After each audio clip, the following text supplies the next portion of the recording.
Good morning everyone, কেমন আছেন সবাই? আশা করি সবাই খুব ভালো আছেন। এখন সকাল 6:30 বাজে। রিকন যেহেতু টিউশন গেল ওই জন্য একবারে উঠেই পড়লাম। এবার আমরা খুব একটা আমরা যে হয়েছে তা নয়।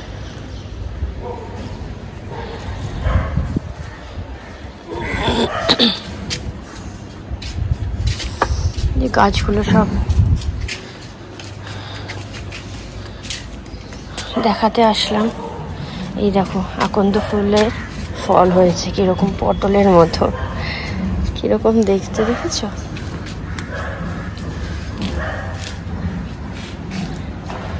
এই দেখো পটলের মতন হয়েছে ফল, অনেক হয়েছে। এই দেখো এখানে হয়েছে, মনে হচ্ছে পটল হয়েছে গাছে। আর এই হচ্ছে ফুল, যদিও এখনো কুঁড়ি আছে, সৌমিক প্রতিদিন তোলে। কুঁড়িগুলো যখন ফুটবে না, তোমরা তো দেখেছো ঠাকুরের সিংহাসন কত ভাল লাগে দেখতে। এই টগরগুলো তুলে ফেলবো তো, তুলতে না করে দিল। আর ফুল অনেক হয়ে যায় ওই জন্য বললো দরকার নেই। এই দেখো এই তুলসী গাছটা দেখছো, এটা কালকে বসিয়ে দিয়েছে, একটু জল দিলেই ঠিক হয়ে যাবে। কত সুন্দর লাগে না সকালবেলা গাছগুলো দেখতে। আর এত গরম পড়েছে, গাছগুলোকে বাঁচিয়ে রাখা না খুব মুশকিল হয়ে যাচ্ছে। খুব বেশি করেই পরিচর্যা করতে হয়।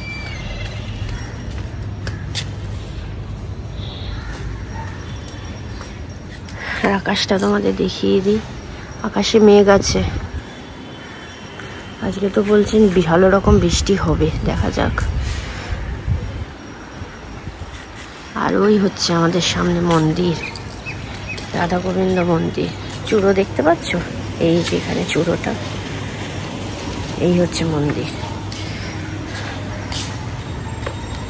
একদম মানে বাড়ির 2 সেকেন্ড হাঁটা পথ। এই হচ্ছে গেট দিয়ে বেরিয়ে, এই হচ্ছে মন্দির। তো চলো নিচে যাই। ভালো তো লাগে কিন্তু কাজ চোখ তাড়া দেয়।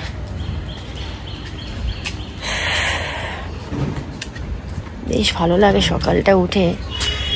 এমনিতে আমি খুব সকালে যে উঠি তা নয়, আজকে যেমন 5:30টায় ওঠা হয়ে গেছে, সেখানে টিউশন আছে বলে।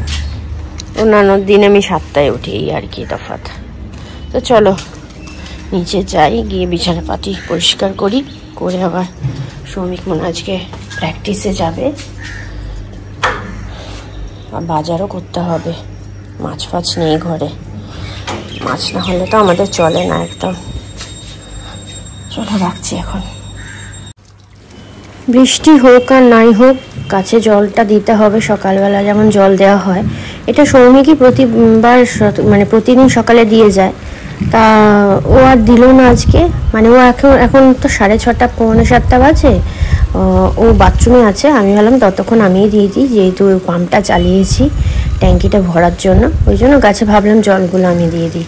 আমার কিন্তু এই গাছে জল দিতে না ভীষণ ভালো লাগে, কিন্তু কি বলো তো, আমি সকালবেলা তো এত উঠতে পারি না, ওই জন্য আমার কাজটা সৌমিক করে দেয়। আমার কিন্তু সকালবেলা এসে গাছে জল দেওয়া, গাছগুলো দেখা বেশ ভালো লাগে। ওই ঘুমটা ভাঙতে চায় না, আর কি করব। চলো গাছে জলগুলো সম্পূর্ণ দেওয়া হয়ে যাক, তারপরে আবার নিচে যাব। নিচে গিয়ে সংসারের সমস্ত কাজ করতে হবে। আজকে দেখি একটু থোড় আছে, সেটা করব। এই যে থোড়টা রয়েছে, যেটা আমরা ভাড়ালি বলি, ভাড়ালিটা আজকে ওই ভাড়ালি বটি যেটা বলে, গোল গোল করে করে তারপরে ওটাকে ঝিরিঝিরি করে কুচোতে হয়। সেটাকে তেলের মধ্যে শুকনো লঙ্কা আর বেশি করে আমি একটু সর্ষেটা দিই, কারণ ভাজা সর্ষে মুখে পড়লে না খুব ভালো লাগে। ওই ফোড়ন দিয়ে তারপরে থোড়টাকে ভাজতে হয়। তবে ভাজার আগেই যে আমি কেটে রাখছি, কেটে ধোবো, ধুয়ে না এটাকে ভালো করে নুন দিয়ে চটকে করব, জলটা আর কি করে দেবো, ফেলে দেবো।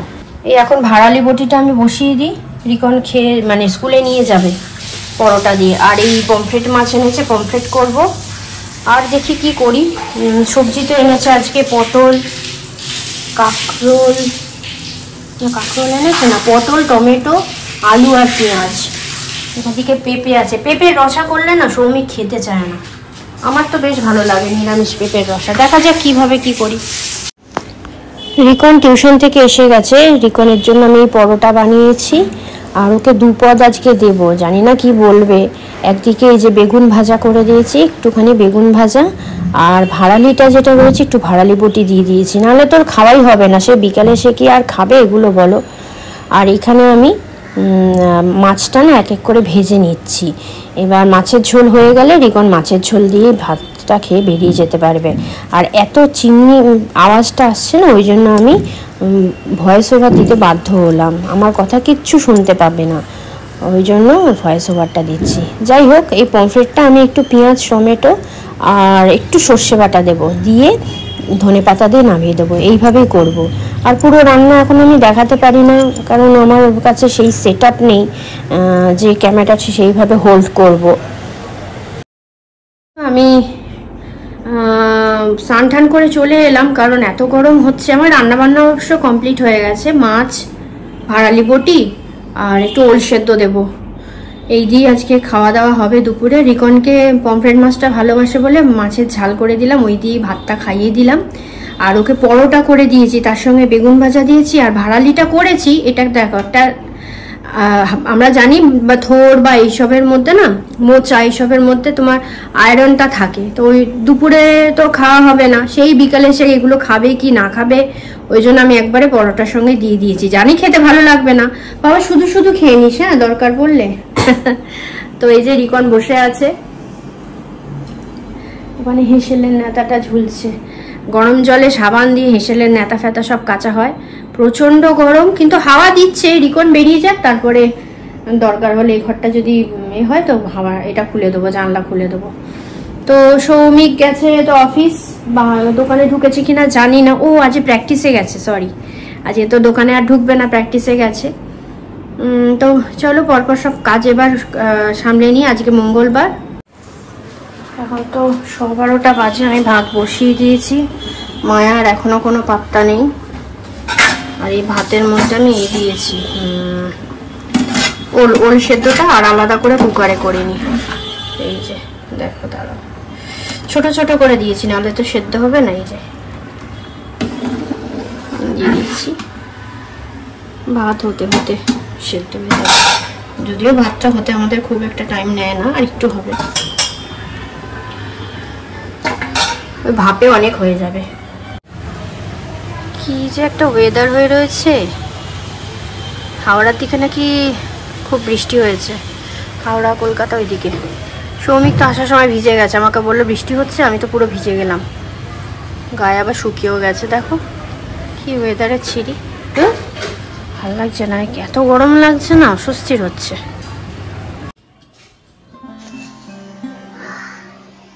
তো চলো বন্ধুরা, আমি এখন ঠাকুর ঘরে এসে গেছি, ঠাকুর পুজো দিতে হবে।